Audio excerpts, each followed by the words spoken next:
Assalamu alaikum, students.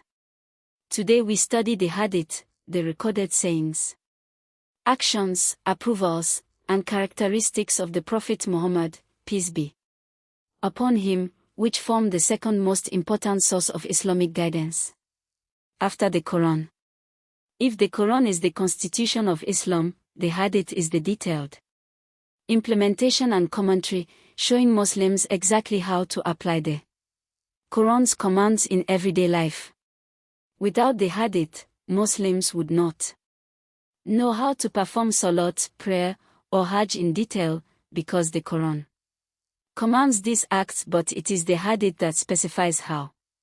By the end of this lesson, you will be able to define Hadith and Sunnah, explain the categories of Hadith by reliability, name the most important Hadith collections, and give examples of how Hadith guides Muslim life in Nigeria.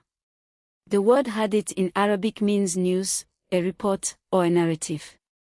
In Islamic usage, it refers specifically to the recorded traditions about the Prophet Muhammad, peace be upon him, covering his sayings, call his actions, feel his silent approval of something done in his presence, takra, his personal characteristics, sifat. Sunnah is a related term, it means the way or the customary practice. The Sunnah of the Prophet refers to his entire way of life, how he prayed, ate, spoke, treated his family, conducted business, led the community. The Hadith is the vehicle by which the Sunnah is transmitted to us. Together, the Quran and the Sunnah, transmitted through Hadith, form the two primary sources of Islamic law and guidance. Every Hadith has two parts. Isnad, the chain of transmission. This is the list of narrators who transmitted the Hadith from one person to the next, all the way back to the Prophet's companion who witnessed the original event. For example, a Hadith might read, Imam Bukhari narrated from his teacher, who narrated from his teacher, who narrated from a companion of the Prophet, who heard the Prophet say.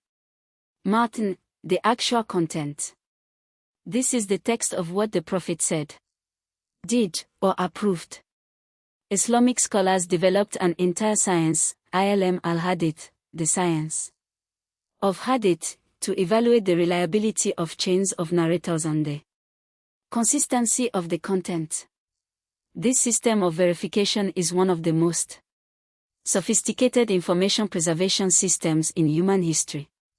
Based on the strength of the chain of narrators and the content, Hadith are classified into three main categories.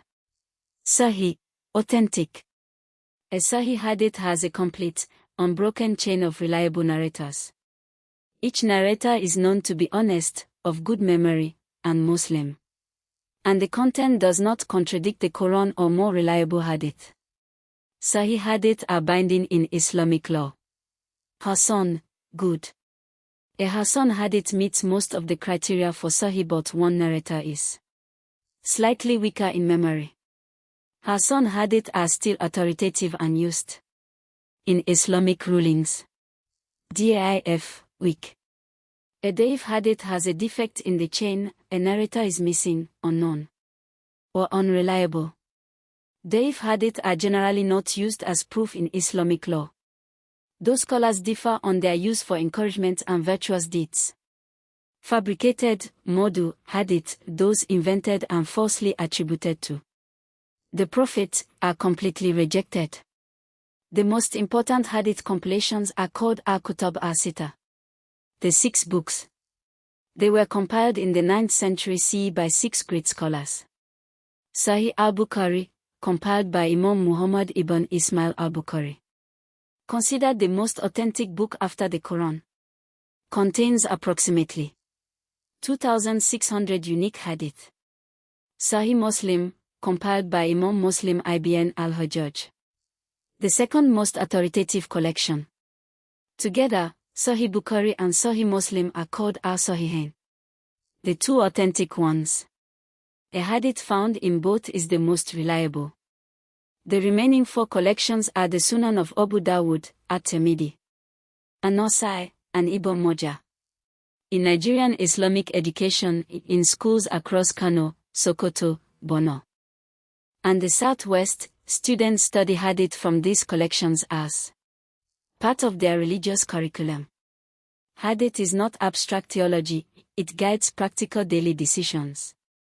For Nigerian Muslims, on cleanliness, the Prophet said, "Cleanliness is half of faith." This hadith, found in Sahih Muslim, motivates the practice of wudu, bathing, and maintaining a clean home and environment. On seeking knowledge, the Prophet said, "Seek knowledge, even if it is in China." This hadith encourages Muslim students to pursue education with determination, whether at government school, university, or Quranic school. On treatment of women, the Prophet said, "The best of you is the one who is best to his family." This hadith directly addresses domestic violence and the mistreatment of wives, common social problems in Nigeria. On justice, the Prophet said, "Whoever wrongs a non-Muslim under a Muslim government, I will testify against him on the day of judgment." This hadith shows that the protection of non-Muslims is a duty in Islam, relevant to Muslim-Christian relations in Nigeria. Let us review. Hadith, recorded sayings, actions, approvals, and characteristics of the Prophet Muhammad, PBUH. Sunnah, the Prophet's complete way of life, transmitted through hadith. Every hadith has an isnad, a chain of narrators, and a matn, text. 3 categories: Sahih, authentic; Hasan, good; Daif, weak. 6 major collections: Sahih Bukhari and Muslim are the most authoritative. Hadith guides cleanliness, education, family life, and justice in Nigerian Muslim communities. For homework, look up one Sahih Hadith from Imam Bukhari or Imam Muslim. Ask your Malam or use a verified source. Write it out with its meaning and explain how it applies to your life as a student in Nigeria.